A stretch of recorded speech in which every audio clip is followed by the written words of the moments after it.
You won't believe what happened on Flight 182 when a flight attendant lost control and slapped a passenger, only to discover she had just crossed paths with the airline's CEO. This isn't just a story about a shocking moment in the sky. It's about power, pride, and one woman's fight to expose the truth and change everything.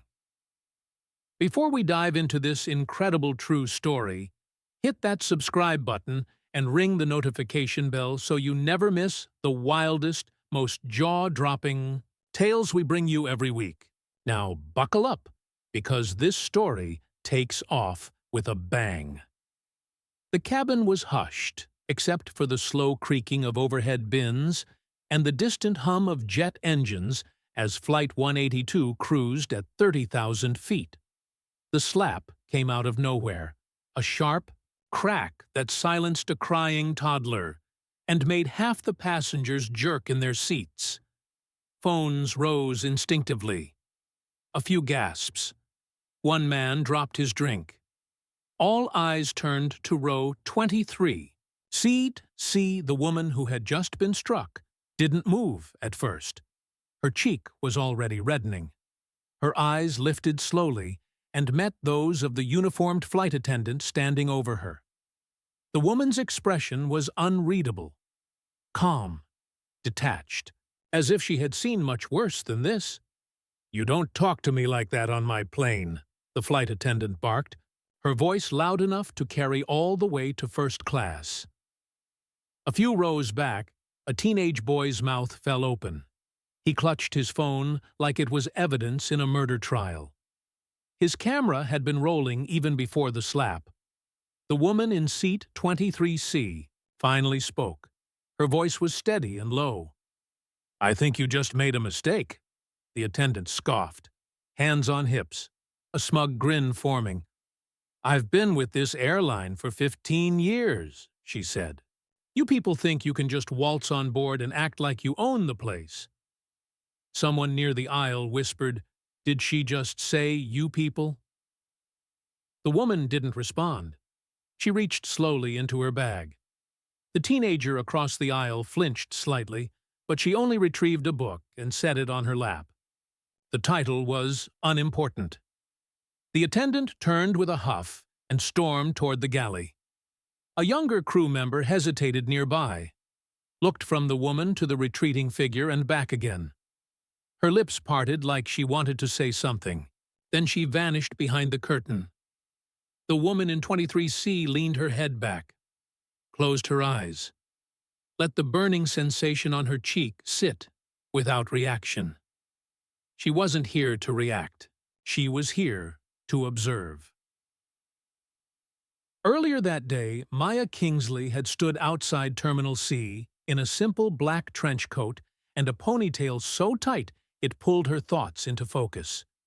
She hadn't traveled incognito in years, but something in her gut told her this had to be done in person.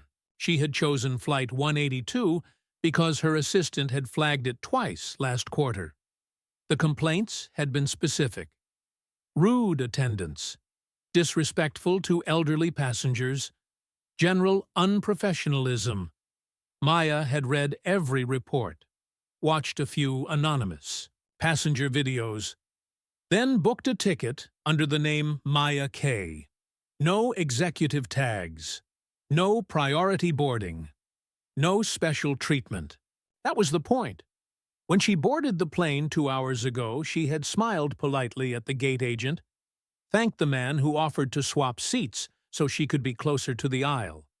She had been careful, calm, observant, and what she had seen in the last hour had already confirmed more than half the complaints. The woman who slapped her was named Brenda, a veteran flight attendant with the kind of clipped tone and permanent scowl that made passengers shrink into their seats. Brenda had snapped at a man who requested a second ginger ale, rolled her eyes at a mother asking for hot water for her baby formula. But the moment that pushed Maya to speak had been when Brenda leaned down toward an elderly couple and told them loudly that maybe they should consider not flying anymore If they couldn't move quickly enough to get out of the aisle, Maya had said 7 words. Not even loudly. "This isn't how we treat passengers." Brenda had spun like a storm. "Excuse me." Maya had held her gaze. I said, "This isn't how we treat passengers." Brenda's eyes had narrowed. "You think you can lecture me on how to do my job?" Few heads had turned. The teenager across the aisle started recording. Maya hadn't flinched. "I think someone should..." And then the slap. Now 30 minutes later, the seatbelt sign dinged overhead. The descent had begun. The mood in the cabin was tense. Whispered conversations. Nervous glances. Brenda returned holding a clipboard. "You'll be met by authorities when we land," she said coldly. "Disruptive passengers are not tolerated on our aircraft." Maya didn't look up. "I agree, completely." Brenda's face twitched. She leaned in. "You'll never fly on this airline again." Maya looked. Up then, met her eyes. "Are you sure about that?" The teenager across the aisle snorted and tried to cover it with a cough. Brenda straightened, flushed. She marched down the aisle again, barking instructions to put trays up and seats forward. Maya exhaled slowly. The burn in her cheek had faded, but the memory of it would not. The younger flight attendant reappeared. Her name tag read Eliza. She knelt beside Maya's seat and whispered, "I'm sorry. I saw everything. I didn't know what to do." "You did the right thing," Maya said softly. Eliza blinked, then glanced at the clipboard still clutched in Brenda's hand. "She filed a report against you. Says you assaulted her." Maya tilted her head. "Did you believe her?" "No," Eliza said instantly. "No one did." Maya nodded once. "Then we'll let the facts speak." The final announcement came over the speakers. "Prepare for landing." Brenda stood at the front of the cabin like a conquering general. Arms folded. As the wheels touched down and the engines reversed, Maya closed her book and looked ahead.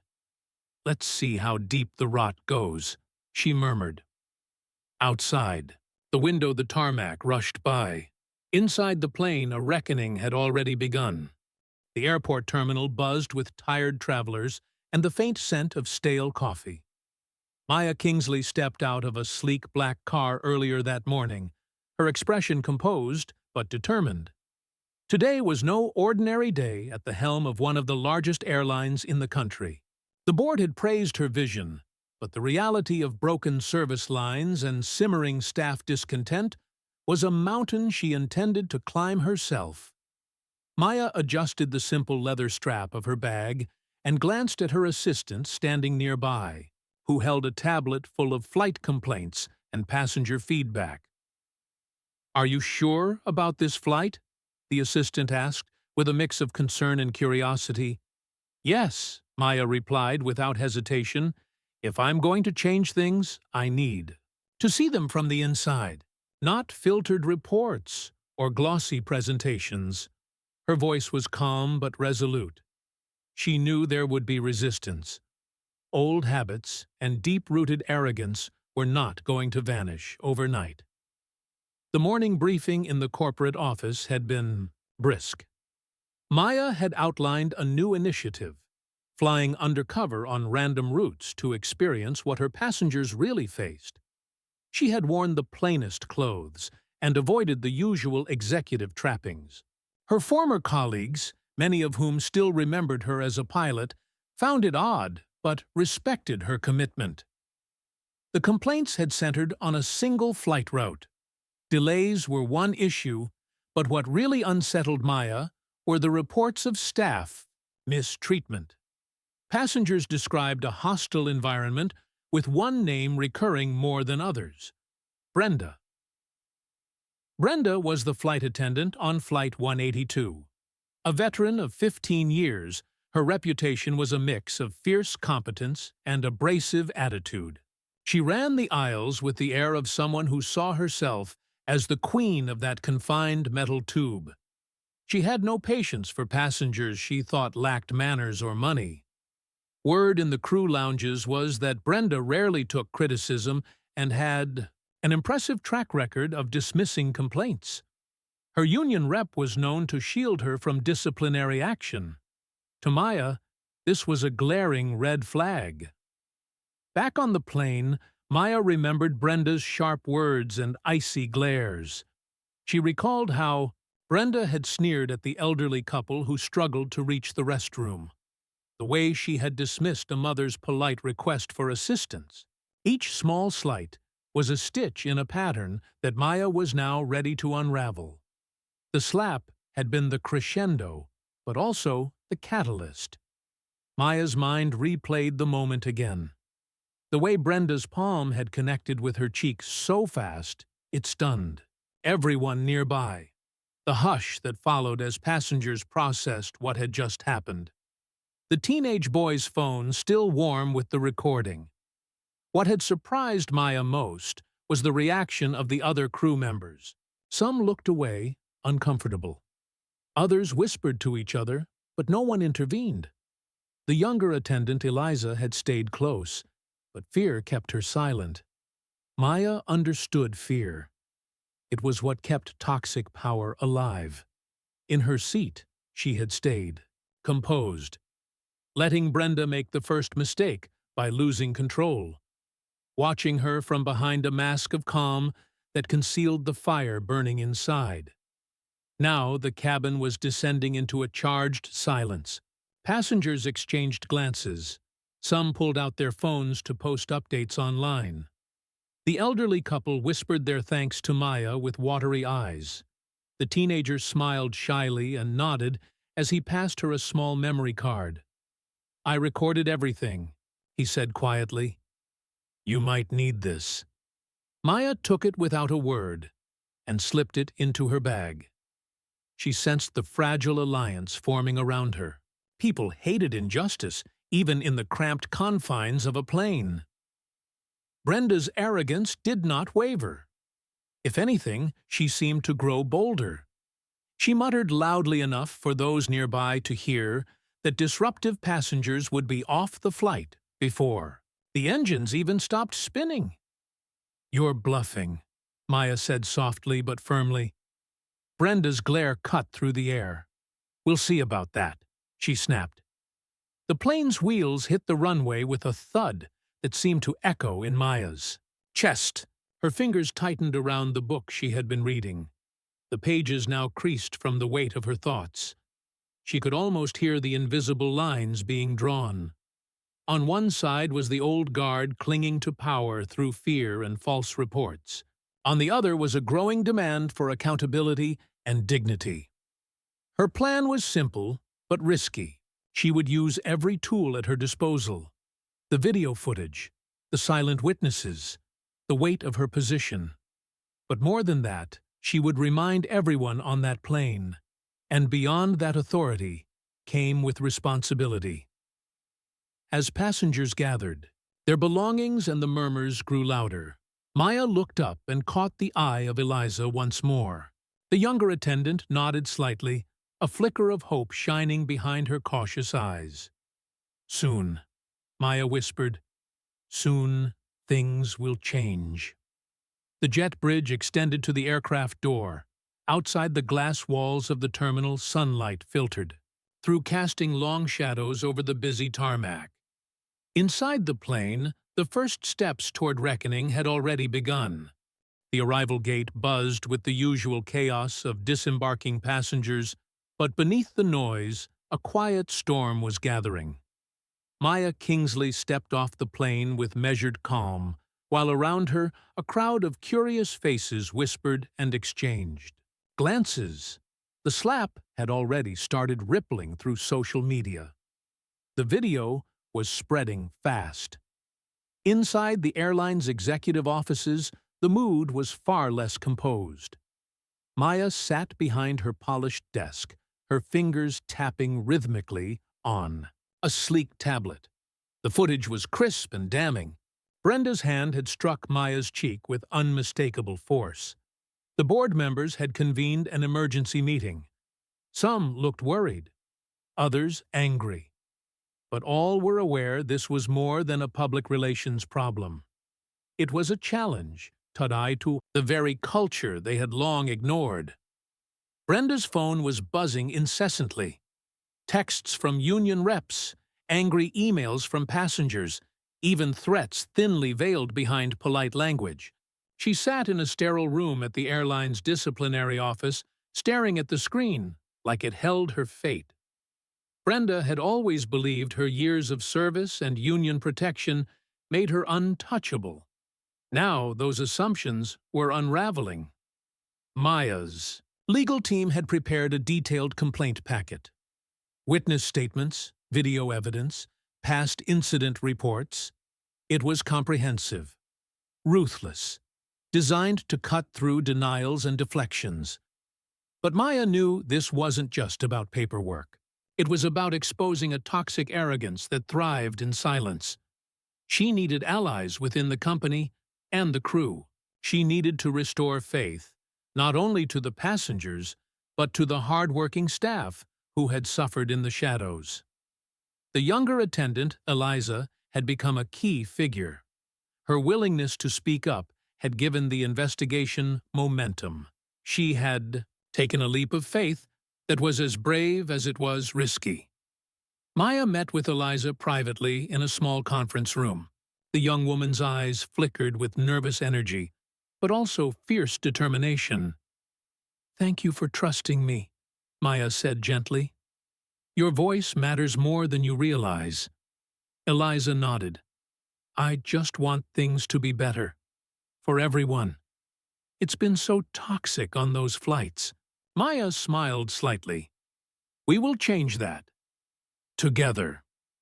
Meanwhile, Brenda's defenses were crumbling. Her attempts to spin the story as a passenger's overreaction only fueled public outrage. Comments flooded online accusing the airline of protecting bad behavior. News outlets picked up the story. The hashtag Flight 182 slap trended nationwide. Pressure mounted. The CEO was no longer invisible. Her presence was felt in every corner of the company. At a tense disciplinary hearing, Brenda sat rigidly while the evidence was presented. Her confident facade cracked under the weight of testimony and undeniable video proof. Her words grew defensive, then desperate. "You don't understand the stress we face," she pleaded. "Passengers are difficult. Sometimes it's overwhelming." Maya watched silently from the observation room. Compassion tempered her resolve, but she knew tolerance had limits. "This isn't about stress," Maya responded when given a chance to speak. "It's about respect, accountability, the values this airline claims to uphold." The hearing ended with a suspension pending further review. It was a symbolic but significant victory. Outside the building, reporters swarmed. Cameras flashed. Maya answered questions calmly, emphasizing the company's commitment to change. Back inside, she reviewed the next steps: training programs, anonymous hotlines, improved reporting mechanisms. Real cultural reform was the goal, not just damage control. The final piece was public accountability. Maya decided to hold a live press conference, a bold move to face the public and the company's critics head-on. As the day of the announcement arrived, Maya prepared her speech. She knew the stakes were high. This was her chance to redefine what the airline stood for. Eliza stood beside her quietly, a symbol of hope and courage. "Ready?" Maya asked. Eliza nodded. The room filled with journalists and cameras. The air crackled with anticipation. Maya stepped to the podium. Her voice was steady, clear, unwavering. "We all witnessed an unacceptable moment on Flight 182, she began. That moment exposed a deeper problem within our airline, one that we are committed to fixing with transparency, integrity, and respect. She announced immediate changes, including enhanced staff training, zero tolerance for abuse, and an independent oversight committee. The reaction was immediate and overwhelmingly positive. Social media exploded with support. Passengers pledged loyalty. Employees reached out with messages of encouragement. Brenda's fall from grace was sealed as disciplinary actions continued, her reputation tarnished beyond repair. But for Maya, the work was just beginning. She understood change was a marathon, not a sprint. As the press conference ended and the room slowly emptied, Maya caught Eliza's eye and smiled. "This is just the start," she said softly. Eliza returned the smile with hope shining brightly. Outside the windows, the city lights flickered like distant promises. Inside the airline, a new chapter had begun. The days following the press conference felt like the calm before an inevitable storm. Maya sat in her office, surrounded by reports and messages. The overwhelming wave of support was both a balm and a call to arms. Her phone vibrated incessantly, with congratulations from industry leaders, heartfelt thanks from passengers, and cautious inquiries from board members who now realized change was unavoidable. Yet beneath the surface, tension simmered. Brenda was not finished. She was a force, fueled by pride and desperation, cornered but defiant. Rumors whispered through the halls that she was gathering support from sympathetic crew members, those resistant to the changes Maya was enforcing. Maya understood the psychology of fear and power intimately. Brenda's bitterness was a symptom of a deeper wound. The fight was no longer just about a slap. It was about a battle for the soul of the airline. In quiet moments, Maya reflected on her own journey. From a pilot navigating turbulent skies to CEO steering a vast corporation. She knew leadership was not about avoiding conflict, but confronting it with courage and wisdom. The slap had ignited a fire she never intended, but now embraced fully. One afternoon, Maya received a message from Eliza. It was terse but urgent. "Meet me in the crew lounge, now." Curious and cautious, Maya made her way through the labyrinth of hallways to the designated spot. The lounge was quieter than usual. Eliza's face was pale but resolute. "There's been talk," Eliza began without preamble. "Brenda is planning something big." Maya's eyes narrowed. "What kind of plan?" Eliza hesitated. "A coordinated strike, disrupt flights, sabotage equipment. She wants to show that she still holds power." The gravity of the threat hit Maya like a cold wave. This was no longer just a personnel issue. It was a potential crisis that could endanger lives and the airline's future. Maya's mind raced. She needed a strategy that was decisive and precise. She couldn't afford to let fear dictate actions, but neither could she underestimate the danger. She convened an emergency meeting with her top security and operations team. Together, they devised a multi-layered plan: increased surveillance, clear communication channels with ground staff and pilots, rapid response teams ready to intervene. Maya also reached out directly to crew members. She called for unity and professionalism. Her message was clear. Everyone had a role in safeguarding the airline's integrity and passengers' safety. Meanwhile, Brenda's desperation became more visible. She held clandestine meetings, her voice sharp and commanding as she rallied those who felt marginalized. The old loyalty born of shared grievances was strong but fractured by fear of consequences. Maya knew the climax was approaching, the moment when silence would break and truth would clash with lies. On the morning of the planned disruption, Maya boarded Flight 182 once more. this time accompanied by trusted security personnel and a small team of journalists who had been invited to witness the airline's commitment to transparency. The cabin was tense but orderly. Passengers sensed something unusual but were reassured by the calm professionalism displayed by the crew. Brenda moved through the aisles with a strange mix of defiance and uncertainty. Her usual swagger was shadowed by the knowledge that the world was watching. As the plane reached cruising altitude, Maya discreetly signaled her team. Cameras captured subtle exchanges, and the alertness of crew members heightened. Suddenly, Brenda made her move. She tried to provoke a confrontation with a passenger, raising her voice and demanding compliance in an aggressive tone. Maya stepped forward calmly. "Brenda, please stop this immediately." The cabin held its breath. Brenda turned to face Maya, eyes blazing with fury. "You think you can humiliate me and get away with it?" she hissed. "No," Maya replied softly. "I think it's time you faced the consequences." At that moment, security personnel intervened swiftly but professionally. Brenda was restrained. Without incident, as the plane prepared for an early landing, the passengers erupted in applause. The journalists captured every moment. The video would be broadcast worldwide within hours. Back on the ground, Brenda was escorted from the plane, surrounded by a media frenzy. Her empire of fear and control crumbled in real time.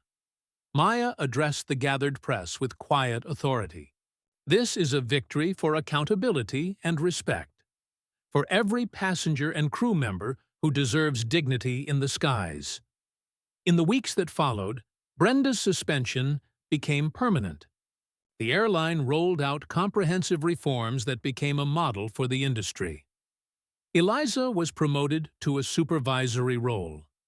Her courage had sparked change and inspired others to speak out. Maya often reflected on the journey, the slap that ignited a fire, the battles fought in boardrooms and cabins, the fragile but growing hope for a better future.